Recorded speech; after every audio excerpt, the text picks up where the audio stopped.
Bonsoir, procédons à l'analyse du CAC 40 du 12 novembre 2020. Alors, petite baisse sur le CAC 40 de 1,52%. Enfin, dirais-je, puisque le marché devait corriger, graphiquement, c'était clair qu'on attendait une correction, donc avec une clôture à 5362,57. Alors, cette analyse graphique, je vous l'avais faite hier, je vous avais dit que effectivement cette configuration de sortie bollingistique était tout à fait exceptionnelle et qu'on devait à un moment donné re-rentrer dans les rails, et ce fut fait aujourd'hui. Donc on a une petite bougie de baisse, ceci dit avec quand même une ouverture avec un gap qui préconisait effectivement aujourd'hui un sens baissier. Néanmoins, je vous rappelle que ce n'est qu'une toute petite correction par rapport au grand mouvement qu'on a pu voir ici.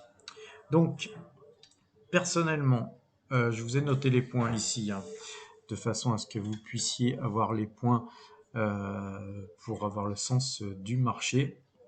Personnellement, le point pivot, c'est 5378. Donc, on va dire qu'au-dessus de ce point, on va privilégier des actions haussières. Donc, on ne fera que des trades à la hausse.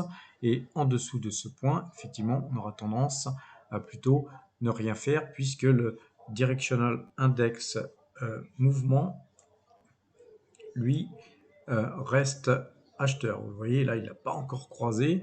Et donc, tant qu'il n'a pas croisé, moi, je préconise de plutôt rester acheteur. Donc, on va dire qu'entre 5378 et 5334, qui est le point de Directional Index Mouvement sur 2 jours, on ne fera rien dans cette zone-là, parce que ce sera une zone morte, une zone neutre. Par contre, en dessous de 5334,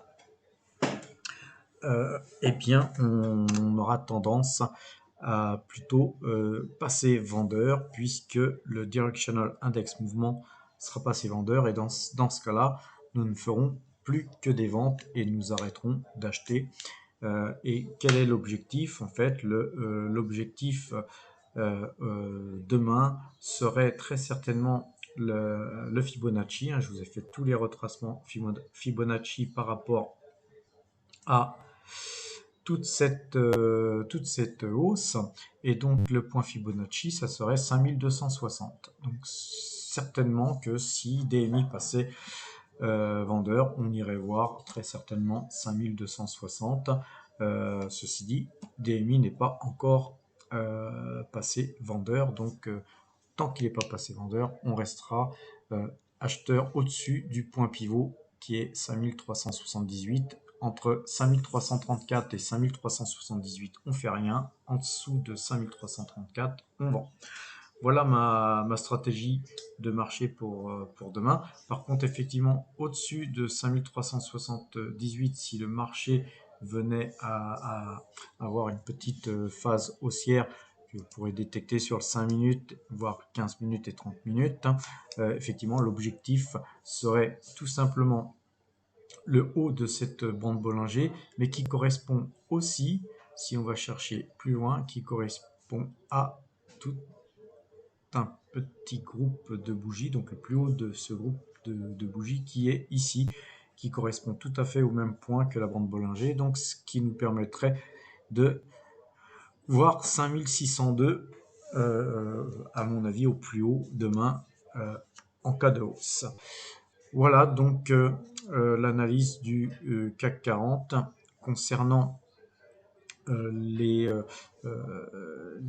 futurs. Vous avez les mêmes points, c'est les points que je vous ai donnés sur le cash. Moi, je me cale toujours sur le cash pour travailler sur les futurs ou sur les CFD, donc il faut regarder le cash. Je ne vais pas vous montrer plus aujourd'hui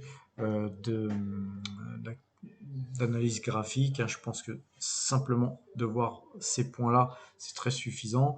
Essayez de voir aussi si vous travaillez sur du 5 minutes, voire 15 minutes en trading.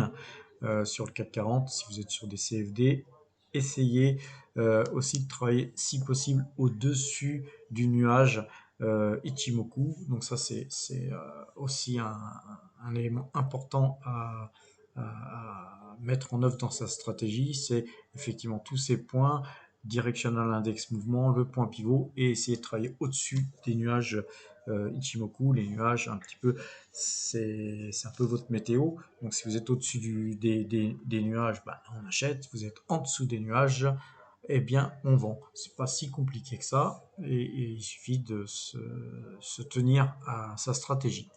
Voilà, donc je vais vous souhaiter une bonne fin de soirée et à demain.